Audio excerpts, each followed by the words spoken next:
আজকে যে রেসিপিটা আপনাদের সাথে শেয়ার করব এটা একটা পাকিস্তানি ডিশ, একটা পাকিস্তানি ফ্রেন্ডের কাছ থেকে শেখা এই রেসিপিটা।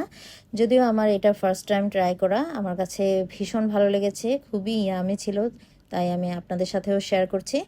আসছে কোরবানির ঈদে আপনারা এই রেসিপিটা কিন্তু বাসায় তৈরি করে নিতে পারবেন, একেবারে সহজ আর খুবই অল্প মশলায়।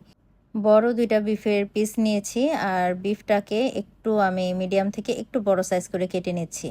তো এই রান্নাটায় বিফের পিসগুলো একটু বড় হলে ভালো লাগে, মিডিয়ামের চেয়ে একটু বড়, অথবা আপনি চাইলে মিডিয়াম করেও নিতে পারেন। আর বিফটা একটু চর্বি সহ নিয়েছি, খেতে ভালো লাগবে। তো এখানে মোটামুটি 2 কেজি বিফ নিয়েছি। এখানে আমি পেঁয়াজ কুচিয়ে দিয়ে দিলাম প্রায় 2 কাপের মতো। 3 টেবিল চামচ পরিমাণ আদা রসুন বাটা দিয়েছি। 1 টেবিল চামচ পরিমাণ দিয়ে দিলাম আস্ত জিরা আর লবণ, আর 2 কাপ মতো পানি দিয়ে দিয়েছি। এখন এগুলোকে আমি প্রেসারে দিয়ে দিব, একটু নাড়াচাড়া করে মিশিয়ে দিলাম আর পরিমাণ মতো তেল দিয়ে দিলাম। এটা গেল প্রথম স্টেপ। তারপর দ্বিতীয় স্টেপে আমরা বাদবাকি রান্নাটা করে নেব। তো প্রেসারে আমি মোটামুটি 5 মিনিট হাই হিটে রাখবো, তারপরে চুলার আঁচটা মিডিয়ামে রেখে মোটামুটি 20 থেকে 25 মিনিট রান্না করে নেব। বিফগুলো মোটামুটি সিদ্ধ হয়ে গেছে, বিফগুলো আরও সফট হয়ে যাবে এটা কড়াইতে রান্না করে নেওয়ার পর। টক দই দিয়ে দিলাম ভরে ভরে 2 টেবিল চামচের মতো। ফ্রেশ ক্রিম দিয়ে দিচ্ছি 4 টেবিল চামচের মতো, চাইলে এর থেকেও বেশি দিতে পারেন, তাহলে আরও বেশি মজা হয় খেতে। 1 টেবিল চামচ মতো ভরে ফ্রেশ ক্র্যাশ করা গোলমরিচের গুঁড়া দিয়ে দিলাম। 1 টেবিল চামচের মতো দিয়ে দিলাম চিলি ফ্লেক্স। 1 টেবিল চামচের মতো আধ ভাঙা করে নিয়েছি ধনিয়া গুঁড়া, আর 1 টেবিল চামচের মতো নিয়েছি জিরা গুঁড়া। এটা থেকে যে কি সুন্দর ফ্লেভার বের হয় এভাবে আস্ত ক্রাশ করে দিলে। এরপর আমি কিছু কাঁচামরিচ দিয়ে দিয়েছি, মাঝখান থেকে একটু চিড়ে দিয়েছি যেন ঝালটা বের হয়, আর দিয়ে দিয়েছি সামান্য পরিমাণ একটু আদা কুচি।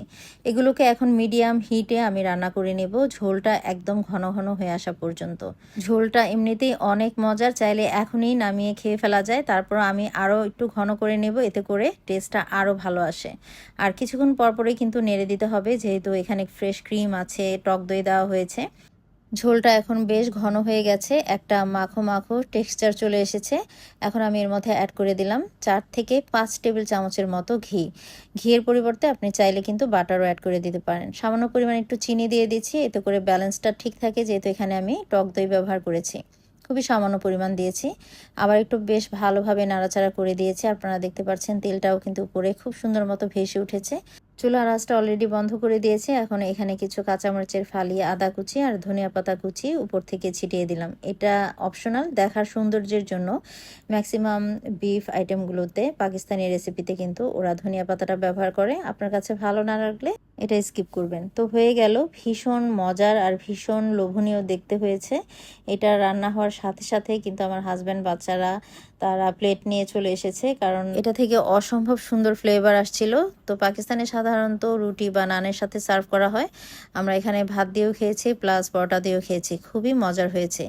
তো রেসিপিটা ভালো লাগলে অবশ্যই সেভ করে রাখবেন, আপনার টাইমলাইনে শেয়ার করে দেবেন। আসছে কোরবানির ঈদে এই রেসিপিটা অবশ্যই অবশ্যই ট্রাই করবেন, খুব ভালো লাগবে। তো আজ এখানেই বিদায় নিচ্ছি, পরবর্তী রেসিপিতে আবার দেখা হবে। সবাই খুব ভালো থাকবেন, আল্লাহ হাফিজ।